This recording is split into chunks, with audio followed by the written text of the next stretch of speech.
अब है who is responsible for environmental crisis. कौन जिम्मेदार है जो एक पूरा इकोसिस्टम है अर्थ पर, उसको उस पर जो एक कह लीजिए ना हमारा इकोसिस्टम की एक जो जिंदगी है पूरा का पूरा जो हमारा इकोसिस्टम है अर्थ पर, उसको खतरे में डालने के लिए कौन जिम्मेदार, जिसने एनवायरमेंटल क्राइसिस क्रिएट कर दिए हैं। यही सबसे बड़ा सवाल है कि कौन है जो इस सब चीज के लिए जिम्मेदार। अब ऐसे में जो डेवलप्ड नेशंस हैं या डेवलपिंग नेशंस हैं, उनका टोटली पर्सपेक्टिव नजरिया जो है वो डिफरेंट है। डेवलपिंग नेशंस मानते हैं कि जो डेवलप्ड नेशंस हैं वो मेनली रिस्पॉन्सिबल हैं एनवायरमेंटल प्रॉब्लम्स के। वही जो डेवलप्ड नेशंस हैं नॉर्दर्न हेमिस्फीयर के, कि वो जो है सबसे ज्यादा बड़े पॉल्यूटेंट्स माने जाते हैं, और उसी की वजह से आज की डेट में ये एनवायरमेंटल एलिविएशन जो हो रहा है इसकी हमें कीमत चुकानी पड़ी। इंडस्ट्रियल रिवॉल्यूशन के बाद जिस तरीके से बिना एनवायरनमेंट को ध्यान में रखे हुए डेवलप्ड नेशंस जो नॉर्दर्न हेमिस्फीयर के थे, उन्होंने अपना फिजिकल, इकोनॉमिक, साइंस और टेक्नोलॉजी को डेवलप किया, नतीजा ये हुआ कि यहाँ पर पॉल्यूशन हुआ। जो नेशंस से सदर्न हेमिस्फीयर के, उनके यहाँ जो है डेवलपमेंट है वो अब जो है शुरू हुआ है। सेकेंडली, जो डेवलप्ड नेशंस थे नॉर्दर्न हेमिस्फीयर के, उन्होंने जो भी सदर्न हेमिस्फीयर के नेशंस थे उनके ऊपर राज किया। उस टाइम पे उन्होंने क्या किया, नेचुरल रिसोर्सेज को खूब एक्सप्लॉइट किया। तो डेवलप्ड नेशंस को एक तरह से असिस्ट करना पड़ेगा डेवलपिंग नेशंस को अब इस एनवायरनमेंट को कंजर्व करने। उधर दूसरी तरफ जो नॉर्दर्न हेमिस्फीयर के डेवलप्ड नेशंस हैं, उनका ये मानना है कि जो पॉपुलेशन बढ़ रही है, गरीबी है, एक तरह से गंदगी है, डेवलप्ड नेशंस में सदर्न हेमिस्फीयर के, डेवलपिंग नेशन में सदर्न हेमिस्फीयर के लिए वही कहीं ना कहीं पॉल्यूशन के लिए जिम्मेदार। तो दोनों के अलग अलग परसेप्शन है एनवायरमेंटल प्रॉब्लम को लेकर। तो ये कहा जा सकता है कि चाहे डेवलपमेंट हो या एनवायरमेंट है, ये एक तरह से कॉइन के दो पहलू। बिना एनवायरमेंट को प्रोटेक्ट किए सस्टेनेबल डेवलपमेंट नहीं हो सकता। स्टेट्स जो दुनिया के हैं अब वो इस बात को जानते हैं। पिछले कुछ सालों में कंजर्वेशन और प्रमोशन जो है एनवायरमेंट का किया जा रहा है। पूरी तरह से सभी एग्री करते हैं कि एनवायरमेंटल फ्रेंडली मोड होना चाहिए डेवलपमेंट का, और इसके लिए हमें एनवायरमेंट को प्रिजर्व करना पड़ेगा।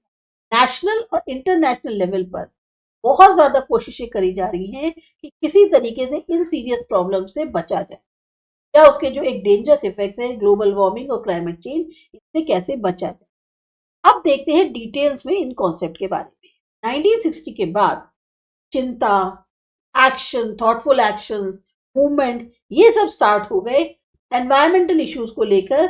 पूरी जो भी दुनिया है उसमें जितने भी नेशंस हैं ज्यादातर उनमें 1960 के बाद ये सब शुरू हो गया। 22 अप्रैल को 1970 में अर्थ डे जो है वो सेलिब्रेट किया गया यूएसए में, और कोशिश करी गई कि एनवायरमेंटल अवेयरनेस की एक तरह से ज्यादा उसको अवेयरनेस को फैलाया जाए। आज की डेट में एनवायरमेंट को सेव करने के लिए 22 अप्रैल को अर्थ डे के तौर पे मनाते हैं ज्यादातर सारे स्टेट्स में दुनिया के अंदर।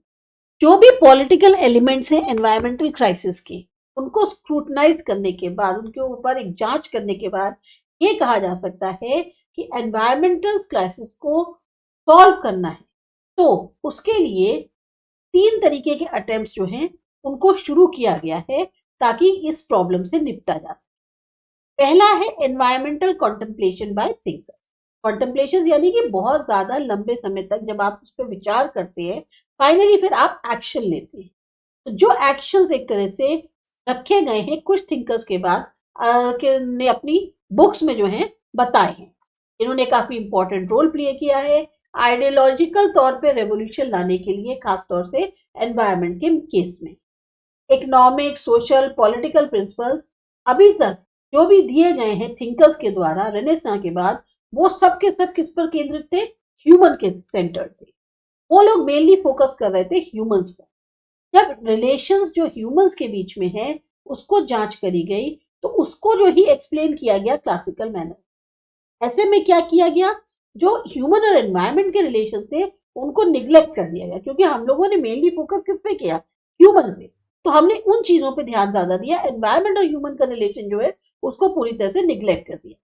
अब जो प्रिंसिपल्स हैं सोशलिज्म, इंपीरियलिज्म, लिबरलिज्म, कैपिटलिज्म, इन सब को हम कह सकते हैं कि ये जो है नाकाम रहे जो एनवायरमेंटल क्राइसिस है उन प्रॉब्लम्स को सॉल्व करने के लिए। ये एनवायरमेंटल क्राइसिस का जो प्रॉब्लम है उसके लिए सॉल्यूशन लाने में फेल हो गए आगे सामने। अब क्या है, इमीडिएट जरूरत जो है एक ऐसे पॉलिटिकल प्रिंसिपल को बनाने की है जो एनवायरमेंट को डेवलप कर सके। कंट्रीब्यूशन जो एनवायरमेंटल कॉन्टेम्पलेशन प्रेजेंटर्स का था उसमें थे अमेरिकन एनवायरमेंटलिस्ट और बायोलॉजिस्ट रेचल कार्सन, मूरे बुकचिन, जर्मन अमेरिकन फिलोसफर और socialist Herbert Marquess, world famous philosopher और सोशलिस्ट हेबरमास ऑफ जर्मनी। इन सबको बहुत इंपॉर्टेंट माना जाता है। इनकी जो कॉन्टेम्पलेटिव राइटिंग्स हैं ये एक तरह से इंस्पिरेशन है ग्लोबल एनवायरनमेंट मूवमेंट की। इसी तरीके से कुछ रिपोर्ट्स जो हैं वो भी प्रोवाइड करी गई एनकरेजमेंट के लिए, खासतौर से एनवायरमेंटल डिस्कशंस और पॉलिसीज को लेकर। एग्जाम्पल के लिए 1987 में एक रिपोर्ट पब्लिश करी गई थी, अवर कॉमन फ्यूचर। इसको प्रेजेंट किया था environment and development related world commission जो था यूनाइटेड नेशंस का, उसने। इस प्रेजेंट रिपोर्ट में जो एनवायरमेंट है और जो डेवलपमेंट है उसके इशू को जोड़कर जोड़ दिया गया सस्टेनेबल डेवलपमेंट। दूसरा है ऑर्गेनाइज्ड एफर्ट्स जो है वो स्टार्ट किए गए यूनाइटेड नेशंस के द्वारा ताकि एनवायरमेंट को कंजर्व किया जा सके, संरक्षित किया जा सके। खाली एनवायरमेंट नहीं, फॉरेस्ट और वाइल्ड लाइफ को। जो स्टॉकहोम कॉन्फ्रेंस हुई 1972 में, उससे लेकर जो क्लाइमेट चेंज कॉन्फ्रेंस हुई पेरिस में 2015 के अंदर, बहुत सारी कोशिशें करी गई कि इस एनवायरमेंटल प्रॉब्लम्स को सॉल्व करें। अब हम डिटेल में इन इंपॉर्टेंट कन्वेंशन जो कि ऑर्गेनाइज करी गई यूनाइटेड नेशंस के द्वारा उनके बारे में देखते हैं। सबसे पहले आती है स्टॉकहोम कॉन्फ्रेंस। ह्यूमन एनवायरनमेंट के प्रिजर्वेशन और प्रोस्पेरिटी को ध्यान में रखते हुए 1972 में एक कॉन्फ्रेंस हुई स्टॉकहोम में। इस कॉन्फ्रेंस में मैनिफेस्टो लाया गया और 26 इंपॉर्टेंट प्रिंसिपल्स जैसे कि प्रोटेक्शन नेचुरल रिसोर्सेज और वाइल्ड लाइफ का, पॉल्यूशन कंट्रोल, इंटीग्रेटेड और लॉजिकल प्लानिंग, ताकि जो कॉन्फ्लिक्ट है एनवायरनमेंट और डेवलपमेंट के बीच में उसको हटाया जा सके, साइंस और टेक्नोलॉजी का यूज करना एनवायरनमेंट के इम्प्रूवमेंट के लिए, इकोनॉमिक एड प्रोवाइड करना डेवलपिंग नेशंस को एनवायरमेंटल प्रोटेक्शन और मैनेजमेंट के लिए। ये सब चीजें जो है उन 26 प्रिंसिपल्स और मैनिफेस्टो में जो है कॉन्फ्रेंस के अंदर डिक्लेयर किए गए। जो नेशंस थे वर्ल्ड के, उन्होंने एग्री किया कि वो जो है इंपॉर्टेंट मैटर्स जो ह्यूमन एनवायरनमेंट के हैं उनको मेंटेन करें। ये कहा जा सकता है कि जो स्टॉकहोम कॉन्फ्रेंस थी वो एक तरह से पाइनियर मानी जा सकती है मॉडर्न एनवायरनमेंट की, और उसने एक बहुत ही इंपॉर्टेंट आउटलाइन दी फ्रेम करने के लिए जो पॉलिसीज हैं या जो प्रोग्राम्स हैं एनवायरनमेंट से रिलेटेड उनको बनाने। फिर आता है यूएनईपी यानी united nations environment programme. United nations environment programme establish हुआ 1972 में, जिसका मेन ऑब्जेक्ट था प्रोवाइड करना कोऑपरेशन फ्रेम करने के लिए एनवायरमेंटल फ्रेंडली पॉलिसीज को और उनको लागू कैसे किया। उसका जो हेड ऑफिस था वो था नायरोबी में। एनवायरनमेंट के कंजर्वेशन के लिए यूएनईपी ने जो है प्रोवाइड करी लीडरशिप, इंस्पिरेशन और एनकरेजमेंट नेशंस को भी और लोगों को भी।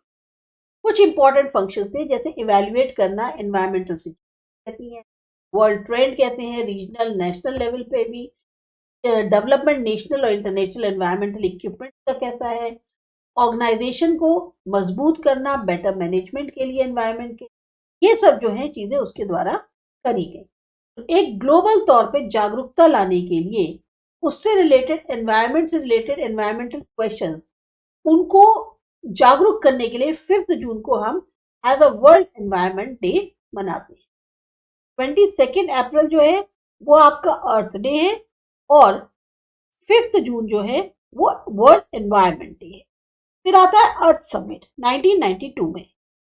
अलग अलग तरीके के पॉल्यूशंस के कारण एनवायरमेंट डैमेज हुआ। जो प्रोपोर्शन है पॉल्यूशन का वो अर्थ पे बढ़ता जा रहा है और जो कि हर लिविंग बीइंग के लिए काफी डेंजरस। इसीलिए इसके ऊपर डिस्कशन करने के लिए 1992 में एक समिट हुई, एक मीटिंग हुई, जिसमें बहुत सारे नेशंस जो हैं उन्होंने हिस्सा लिया और सबके सब जो हैं बेसिकली किस पे फोकस कर रहे थे कि एक कॉन्क्रीट तौर पे, एक ठोस तौर पे सॉल्यूशन लाया जाए।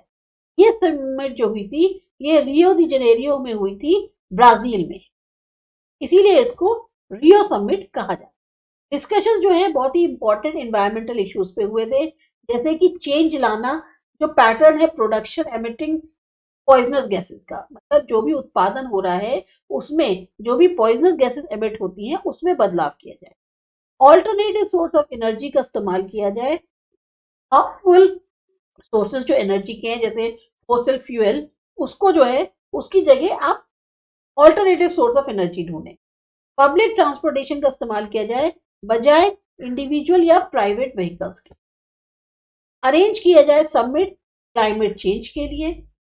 तो इंपॉर्टेंट एग्रीमेंट्स जो हैं क्लाइमेट चेंज से संबंधित या बायोलॉजिकल डाइवर्सिटी संबंधित, वो सब जो है इस समिट में किए गए। और एक इंपॉर्टेंट डॉक्यूमेंट एजेंडा 21 जो कि रिलेटेड था फंक्शनल प्लानिंग के लिए कंजर्वेशन ऑफ एनवायरनमेंट के, उसको जो है सबमिट किया गया। ये थी आपकी अर्थ समिट। फिर आते हैं क्योटो प्रोटोकॉल पे। क्योटो प्रोटोकॉल एक इंटरनेशनल ट्रीटी है, संधि है, जो कि रिलेटेड है rise in the global warming से और reduction emission of green gas house gases का, जो कि खास तौर से जिम्मेदार है क्लाइमेट चेंज के लिए। अब इसको कॉन्क्रीट फॉर्म देने के लिए जो यूनाइटेड नेशंस फ्रेमवर्क कन्वेंशन है वो आया, उसको स्टैब्लिश किया गया 1994 में, और ट्रीटी जो है वो बन करी गई क्योटो जापान में, इसी वजह से इसको क्योटो प्रोटोकॉल कहते हैं। इसको अपनाया गया 11 दिसंबर 1997 में और ये लागू हुई 16 फरवरी 2005 से। जो भी प्रावधान किए गए हैं क्योटो प्रोटोकॉल के, वो पूरी तरह से कानूनी तौर पे जो भी पार्टीज हैं उन पर बाइंड होते हैं, उसको लागू करना है, उसको पूरा करना है।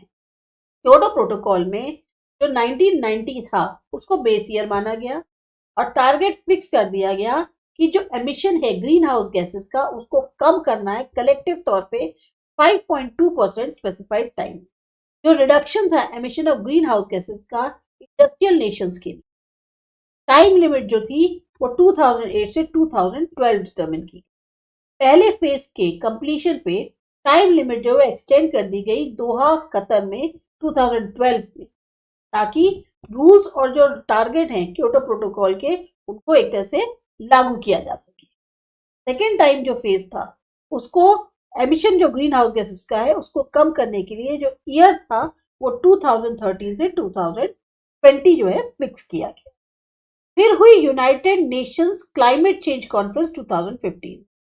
अब क्लाइमेट चेंज जो है इसकी प्रॉब्लम को कम करने के लिए United Nations climate change conference हुई पेरिस में, फ्रांस के अंदर 2015।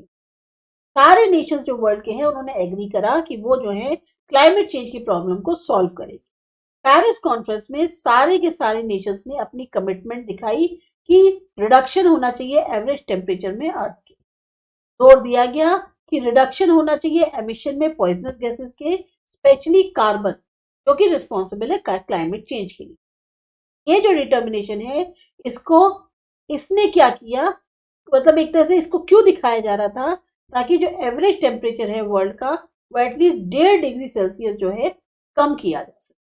फिर आते हैं पीपल्स मूवमेंट पे। 1960 में पीपल मूवमेंट जो है ये भी काफी ज्यादा जोर पकड़ रहा था एनवायरनमेंट के प्रोटेक्शन के। चिपको मूवमेंट जो है वो इंडिया के अंदर हुआ जंगलों को बचाने के लिए और एनवायरनमेंट को, जिसने एक तरह से असर दिखाया और जो नेशंस थे उनके ऊपर।